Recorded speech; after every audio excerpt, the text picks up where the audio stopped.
अस्सलाम वालेकुम Habibi. Nadeem Memon from the landmark rent. घूम लिया पूरा मुमरा, देख लिया, अच्छा लगा, आ जाओ अपने घर पे आ जाओ। आपको घर के भर मिलेगा आपका स्विमिंग पूल, जिम, गार्डन और बहुत सारी एमिनिटीज। द बेस्ट पार्ट इस प्रोजेक्ट की है कि इसी साल पोजीशन है, ऑन रोड है। यहाँ पर 1 BHK मार्केट का शॉर्टेज चल रहा है और हमारे पास मैक्सिमम 1 BHK अवेलेबल है only for 35 lakh rupees. Bank loan facility भी अवेलेबल है। ज़्यादा जानकारी के लिए इस नंबर पर कॉल करें। कॉल बिजी आए तो व्हाट्सअप करें।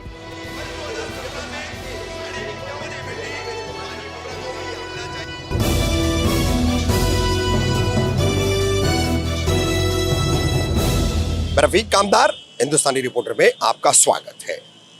20 मई को देश के लोकसभा चुनावों के 5वें चरण की वोटिंग होगी, जिसमें सबसे एक अहम सीट है महाराष्ट्र की कल्याण लोकसभा चुनाव क्षेत्र की।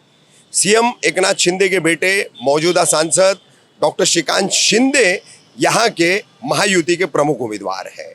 दूसरी तरफ इंडिया अलायंस का उम्मीदवार है। अब इसी चुनावी प्रचार के चलते, इसी चुनावी माहौल के चलते अब पुलिस की भूमिका शुरू हो चुकी है। पुलिस ने कांग्रेस, राष्ट्रवादी कांग्रेस पार्टी, शरद पवार, अन्य कुछ संगठन, अन्य कुछ दूसरे से राजनीतिक दल, ऐसा मिलाकर के कुछ लोगों को 144(2) की नोटिस दी है। हमारे साथ में जो है कांग्रेस के माइनॉरिटी के जिला प्रेसिडेंट वसीम सैयद।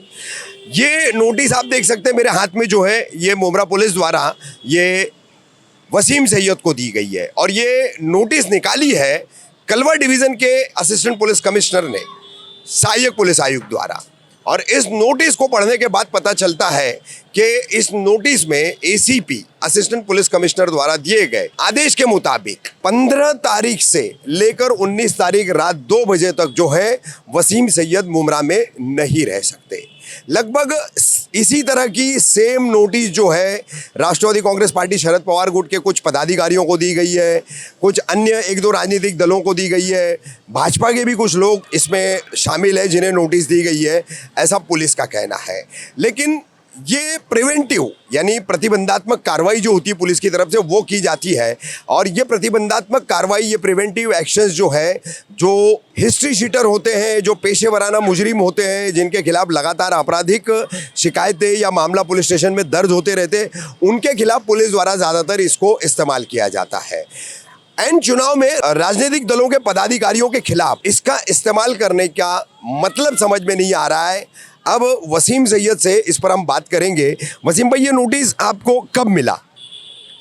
भाई, ये पहली बात तो 14 तारीख की नोटिस है और 15 से मेरे को इसके अंदर दिया। आज 16 तारीख है और 16 तारीख को मैंने 5:55 के ऊपर जो है ये नोटिस रिसीव किया।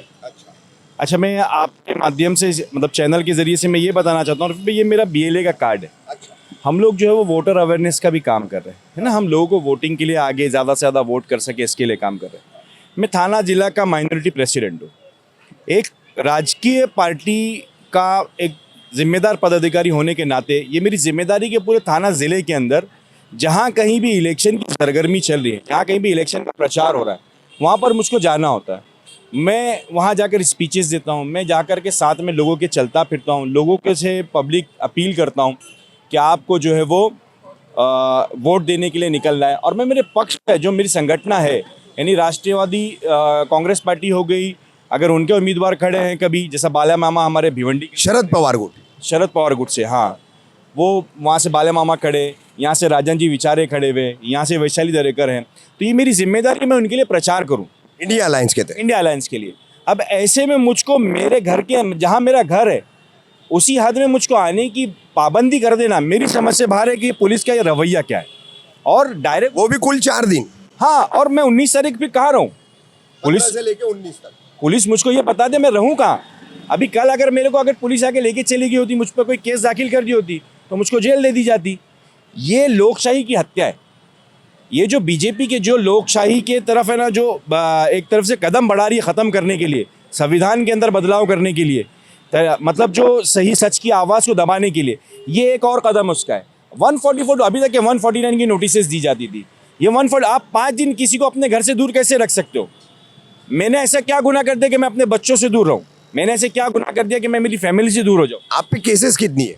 मेरे पे कोई केसेस नहीं है सिवाय एक 160 के, वो भी मुझ पर ज़बरदस्ती डाला गया। इसके अलावा मेरे पास कोई केसेस नहीं। कितना पुराना है वो केस? वो भी मतलब 5-6 साल हो चुके हैं उसको। उससे उस वक्त तक अभी अभी देखिए ये प्रिवेंटिव में इतना पुराना केस चलता ही नहीं है। हाँ फिर भी, लेकिन रफीक में मतलब मेरी समझ में नहीं आया चाचू कि अभी ये अचानक ये नोटिस दे देना और उसके बाद फिर डायरेक्ट मना ही कर देना, आओ ही मत। क्या लग रहा है आपको, पुलिस ने अचानक में ऐसा कदम उठाया है? आप कांग्रेस के हो, एनसीपी शरद पवार गुट है, अन्य भी कुछ लोग हैं, तो ये नोटिसें दी जा रही है, क्या इसके पीछे क्या देख रहे हैं आप, क्या चल रहा है ये? मैं जहाँ तक के समझ रहा हूँ जिस तरीके से देश का माहौल बदल चुका है, जिस तरीके से मोदी सरकार का काम पूरा कंप्लीट हो चुका है, वो जाते हुए नजर आ रही है। कल तबाह है, कल यहाँ पर और लोग पूरे मुमरा के अंदर बदलाव की तरफ देख रहे हैं। लोगों ने अपनी जिम्मेदारी समझ, मशाल की निशानी नहीं बता, लोगों को ये बात समझ में आ कि इस बार वोट जो है वो मशाल की तरफ देना है। लोग जो वो खुद से जो अपनी गली में अपने दोस्तों से, अपने भाइयों से, अपने बिल्डिंग के अंदर जा जाके लोगों को समझा रहे कि ये बार का वोट बहुत अहम है, आपको वोट देने निकलना है। हम उसमें छोटा सा एक रोल प्ले कर रहे हैं, हम लोगों के पास खाली अपील करने जा रहे हैं। हमने ऐसा कुछ किए भी नहीं है कि जिससे हमारे ऊपर ये सब ऐसी प्रतिबंधक कार्रवाई की जाए। कानून व्यवस्था शांति भंग होने जैसा कोई काम नहीं किया। मैंने कल देखा कि यहाँ का जो एक्स MP है श्रीकांत शिंदे, वो तकरीबन 11-12 गाड़ियों के साथ रोड पे दनाते हुए निकले रात में 1:30 बजे। पुलिस को अगर वो नहीं दिखा, उनको शहर में दाखिले से मनाही देनी चाहिए थी ये वक्त के अंदर। लेकिन हमारे जैसों को जो हम प्रचार, रात 10 बजे के बाद चुनाव प्रचार करने की मनाही। और इतनी सारी गाड़ियां लेकर के लोगों के अंदर दहशत का माहौल तो ये लोग फैला रहे हैं। अगर दहशत की बात करनी है तो लोगों को इनको मतलब रोक देना चाहिए। यहाँ पे जो दूसरे लोग प्रचार कर रहे हैं, अभी अगर उनको अगर आप उनका बैकग्राउंड देखें तो कोई ना कोई क्रिमिनल केस, बड़े बड़े क्रिमिनल केस है उनके ऊपर, मर्डर के चार्जेस है उनके ऊपर, खंडनी के चार्जेस है उनके ऊपर। ऐसों को नहीं देकर के हमारे जैसे को वो भी प्रचार एकदम शांततापूर्वक कर रहे हैं। कहीं पे जाकर कभी भी कोई भी कानून का हमने उल्लंघन नहीं किया इतने दिन से। और एक ऐसी कोई भी छोटी पार्टी नहीं, हम राष्ट्रीय पार्टी के मतलब पदाधिकारी हैं, वो भी अल्पसंख्यक समाज से। यानी एक क्लियर कट मैसेज है कि जैसा मोदी ने कहा कि भाई मुस्लिम पर्सनल लॉ ख़त्म कर दिया जाएगा, तो पुलिस तो यहाँ पे मुस्लिम को ही ख़त्म करने में लग गई, पूरी फैमिली से दूर करने के पीछे लग गई है अभी। लेकिन क्या ऐसा नहीं माना जा सकता कि मुमरा कौसा में जिस तरह से माहौल बना है, तो उस माहौल को कहीं ना कहीं डाउन करने के लिए जो एक हवा बनी है, एक मानसिकता लोगों की जो तैयार हो रही है, उसको कहीं ना कहीं हतोत्साहित करने के लिए, उसका मॉरल डाउन करने के लिए कहीं ये कदम उठाया गया, ऐसा तो नहीं है? हो सकता है चाचू, ये लोग है ना डर चुके हैं और खुद लोगों के अंदर डर का माहौल फैलाना चाहते हैं। इस वक्त मुमरा का माहौल पूरी तरीके से बदल चुका है। हर घर के अंदर एक ही बात हो रही है कि इस वक्त जो है वो मशाल को इसके लिए वोट देना है कि मोदी की तानाशाही ख़त्म करनी है। यहाँ पर भी जो लोग थे उनको भी 10 साल का मौका दिया गया था, उन्होंने खुद अपनी पार्टी से गद्दारी करी हुई। ये सब जब दिखाई दे रहा है तो ऐसे में क्या करना है? अच्छा, कार्यकर्ताओं को तो कम नहीं कर सकते क्योंकि लोग खुद कार्यकर्ता बन गए अभी, तो क्या करो, पदाधिकारियों को यहाँ से हटा दो। अरे ये कोई बात हुई? जब मुझको यहाँ पे वोटिंग के अंदर ले जाने की जिम्मेदारी है, मैं खुद यहाँ वोट दूंगा, मैं यहीं रहता हूँ, मेरी फैमिली यहीं रहती है, मुझको 5 दिन के लिए मेरी फैमिली से दूर कर देना। एक वक्त दिए होते भैया, ये सुबह 9 बजे से 5 बजे तक मत दिखो, तो घर में रहो, डायरेक्ट मतलब मुमरा की हद में मत रहो, तो ज्यादती है, ज्यादती है, ये बहुत ज्यादती है। और मैं समझता हूँ कि आवाम इसका बहुत सही जवाब देने वाली। कानूनी क्या कदम उठाएंगे इस नोटिस पर? मैं अभी फ़िलहाल तो ये सोच रहा हूँ कि इसके ऊपर मशवरा, डिस्ट्रिक्ट प्रेसिडेंट से भी बात हुई है, एडवोकेट साहब से भी बात हुई है, और मैं उम्मीद करता हूँ कि हम लोग कुछ ना कुछ फैसला लेंगे और हम डरेंगे नहीं। अगर 4 दिन जैसे इस नोटिस में कहा गया, उसमें से 1 दिन तो नोटिस लेट देने के कारण बीत चुका है, बचे हुए 3 दिन आपको यहाँ से हटना पड़ता है और सीधा फिर 20 तारीख की सुबह में आप आ सकते हो, ठीक है? तो ऐसे हालात में क्या कहोगे मुमरा कौसा के तमाम वोटरों से, तमाम आवाम से?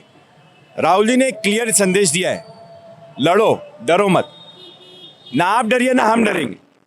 अगर हमको यहाँ से हटाने की कोशिश भी की गई, चाहे मुझ जैसे हज़ारों कार्यकर्ता यहाँ से चले जाएं, चाहे मुझ जैसे कई लोगों को जेल डाल दिया जाए, लेकिन आपको अपनी जिम्मेदारी निभाना है। 20 तारीख वो दिन है जब ऐसी हुकूमत का जो तानाशाही चलाना चाहती है, ऐसी हुकूमत जो आपको डराना चाहती है, ऐसी हुकूमत जो आपको अपने फैमिली वालों से दूर करना चाहती है, ऐसी हुकूमत जो बाबा साहेब के संविधान को ख़त्म करना चाहती है, उसके खिलाफ वोट देने का दिन रहेगा 20 तारीख को। यहाँ पर जो कैंडिडेट हैं जिनकी निशानी मशाल है, वैशाली दरेकर, उनको आपको ज़्यादा से ज़्यादा मत देना है। हो सकता है शायद ये मेरा मैसेज आखिरी मैसेज हो, उसके बाद मुझको यहाँ से तड़ीपार कर दिया जाए, दूर कर दिया जाए देश से या शहर से।